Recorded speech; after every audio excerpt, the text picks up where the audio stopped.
Jusque-là, l'évangile de Marc a éduqué le regard qu'il veut nous faire porter sur le chemin de Jésus. Une fois encore, la figure narrative de Jésus qui enseigne nous aura été précieuse.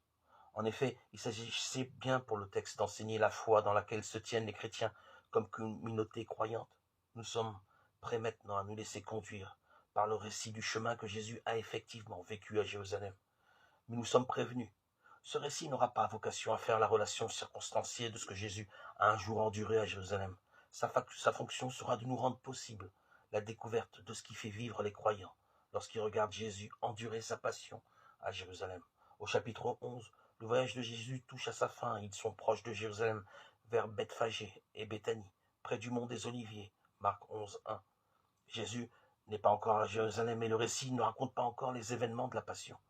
Mais l'évangile de Marc peut mettre à profit cet entre-deux pour mieux préparer la possibilité pour nous de reconnaître dans les événements de la passion l'investiture que les chrétiens célèbrent en Jésus le Fils. Pour ce faire, il commence par traduire la symbolique de l'escalade dans une symbolique d'entrée et de sortie. Jésus va entrer à Jérusalem comme il est monté sur la montagne, en préfiguration de son entrée dans la mort.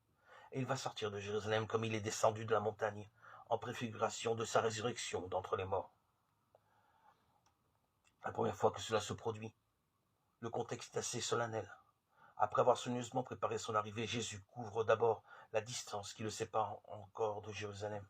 Il le fait sous les acclamations et dans la liesse populaire. Marc 11, 2. Ensuite seulement, le texte de Marc déclare « Il entre à Jérusalem dans le temple.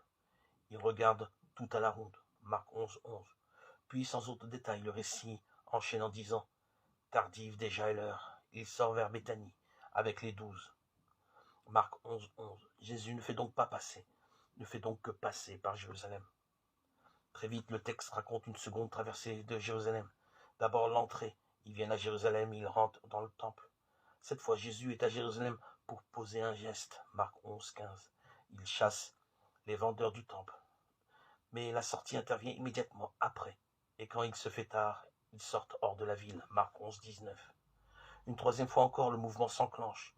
Ils viennent à Jérusalem. Mais toutes sortes de controverses et discours distendent cette fois le scénario. La sortie ne sera évoquée que bien plus tard. Et de manière implicite, au seuil du récit de la passion, Jésus a quitté Jérusalem. Il est à Béthanie. Marc 14, 3.